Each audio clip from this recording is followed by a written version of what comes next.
Hello,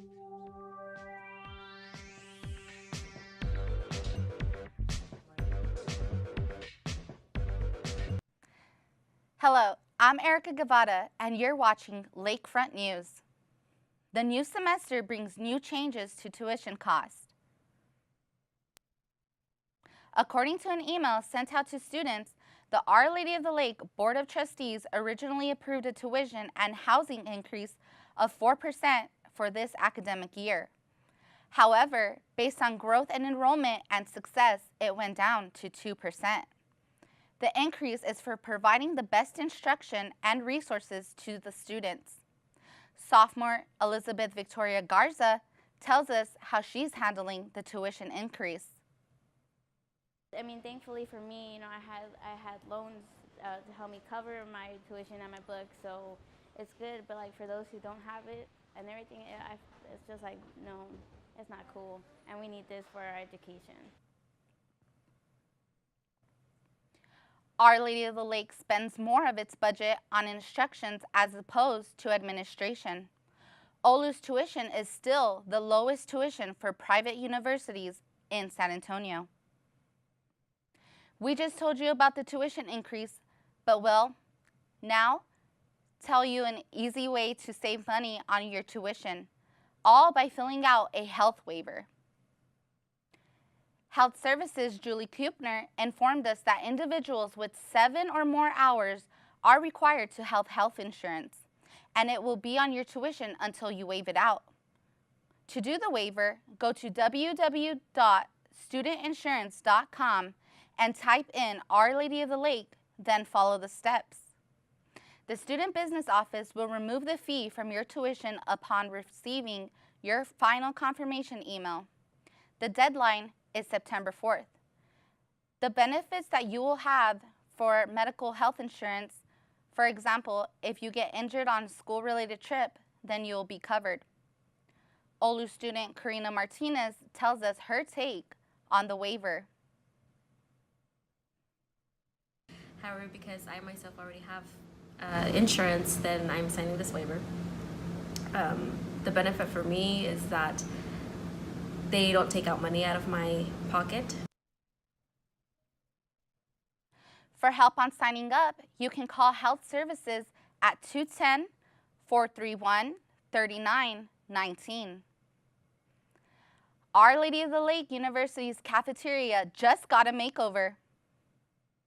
Many new features have been added to the Annie B side of the caf, which is in the main building of Olu.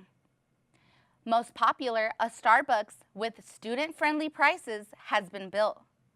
Sean Camo, Director of Dining Services for Chartwell's, which is Olu School's dining service, says changes were made based on feedback received from students and faculty about what they wanted to see done. Also on the list of additions are a new salad and soup bar, healthy on-the-go options, and a new line set to make getting your food quicker. Camo also goes to say that he is most excited about the additions of fresh produce, whole grain, and dairy-free options. Construction began at the end of the spring and finished just before the fall semester. I love the setup for Starbucks. I don't know, I'm going to kill my meal plan.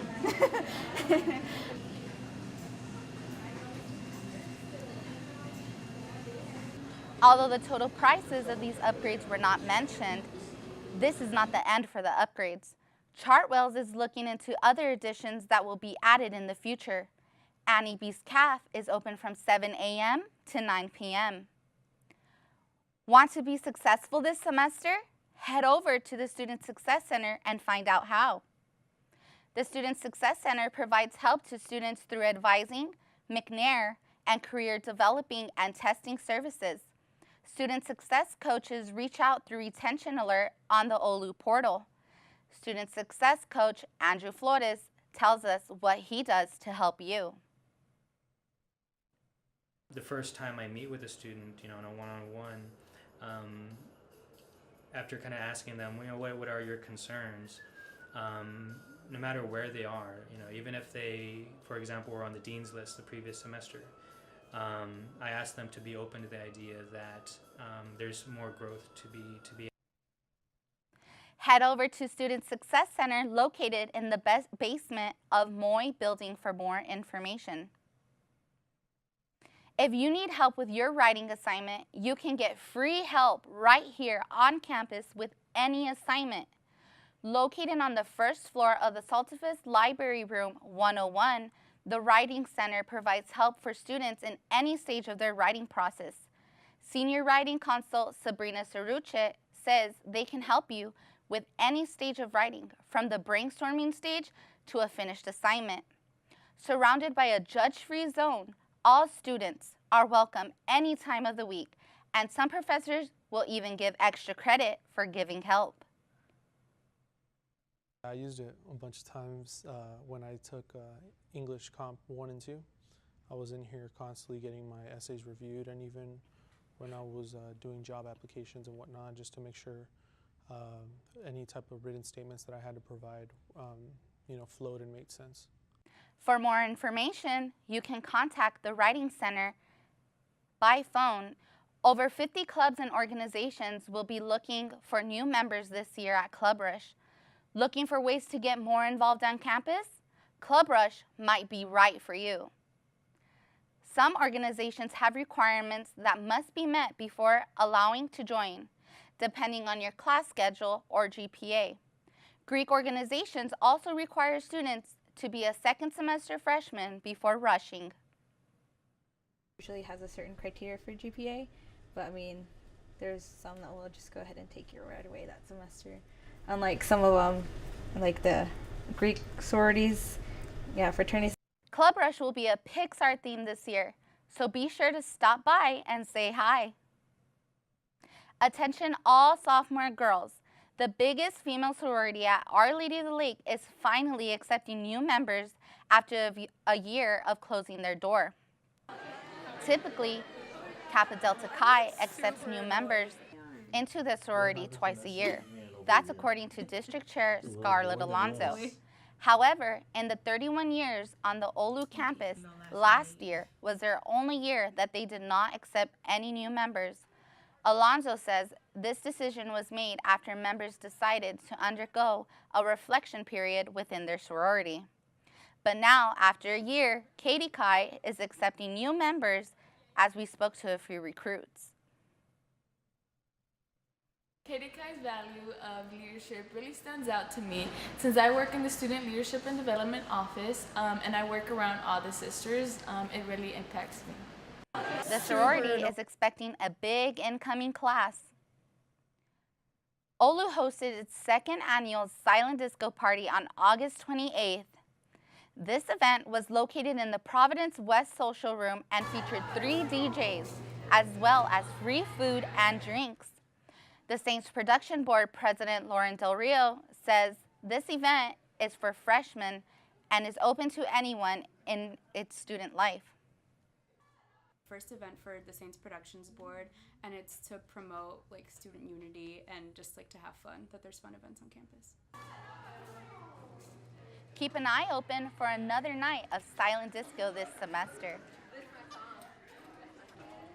Stay with us and we'll have your sports news after the break. Opioid dependence can happen after just 5 days. Know the truth, spread the truth.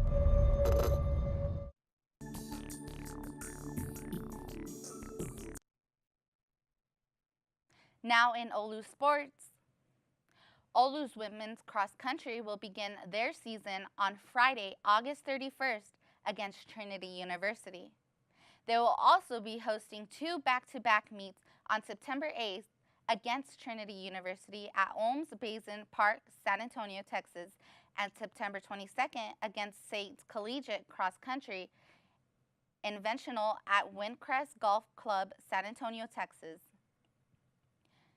The Saints volleyball team will try for a 4th consecutive conference title. After finishing one of their best seasons in Olu history, last season they ended with a record season of 24-14. The Saints closed the Roberto Holiday Presentation Tournament with 2 wins against Valley City State University and Cardinal Stritch University with 2 losses. They are now 2-2 this season. Oulu men's soccer team played their first regular season game against Cornelia University. The men's soccer team will begin their season with 3-1. Oulu seniors Adrian Delgado and Cortez second 2 shots, each leading the Saints to a victory. The men's soccer team will be back in action on Saturday, September 1st, when they head to Oklahoma City and take on Oklahoma City University. Oulu Saints men basketball welcomes new assistant coach. Dustin Carrier will join head coach Chris Dial as they lead the men's basketball to a new season in November. The Saints will begin their 10th season on November 5th against Southern University of Orleans. New home game will be on December 13th when they face off University of St. Thomas. Stay with us and we'll have more after the break. Put the keys down, Kevin. But I'm gonna drive home. There are several warning signs present that you shouldn't be driving. My text to emoji ratio has gotten a little out of hand. A little? Yep, I'm definitely gonna call a ride home.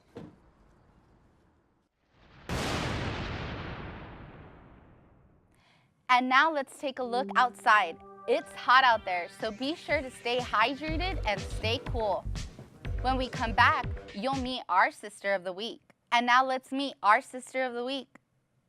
My name is Sister Patty Laurie, and I am the University Minister. The division is called Mission and Ministry, and University Ministry is a part of that. I first wanted to become a sister right out of high school.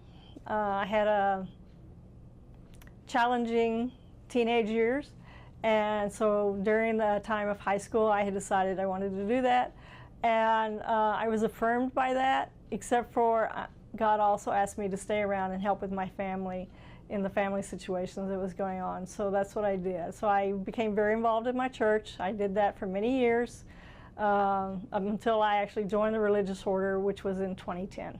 Through the years, I had looked for an order to join, and there was always some type of blockage. And it was like God was telling me, you know, I'm not ready for you to do that. Keep doing what you're doing.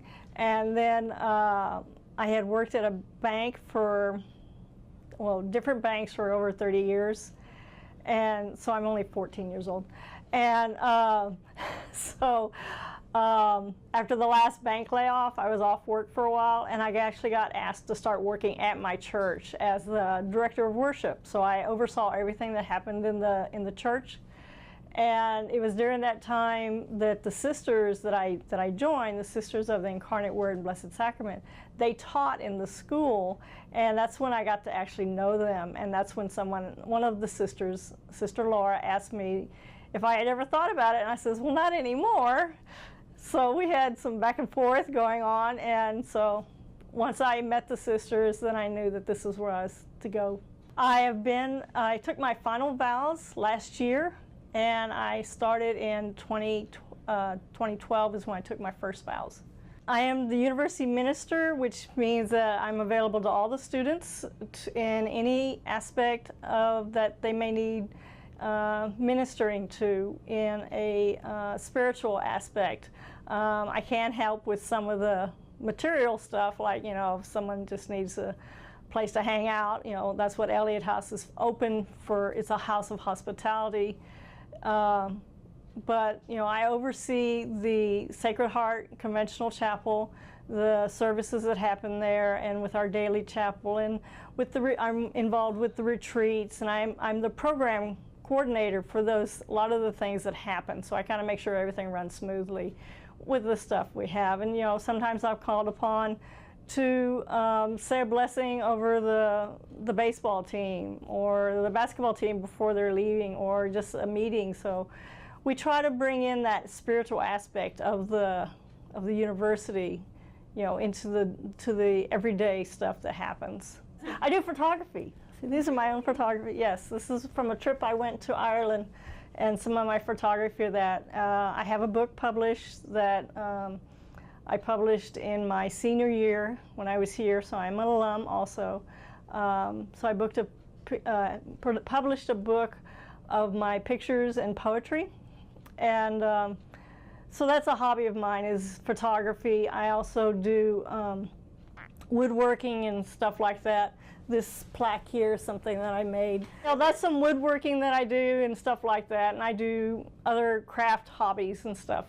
And I just started going back to school. I'm working on my master's in spirituality through Oblate School. So that's a hobby too, continuing to learn, which hopefully all the students will want to do, is continue to learn. Thank you for joining us for Lakefront News. I'm Erica Guevara, and we'll see you next time.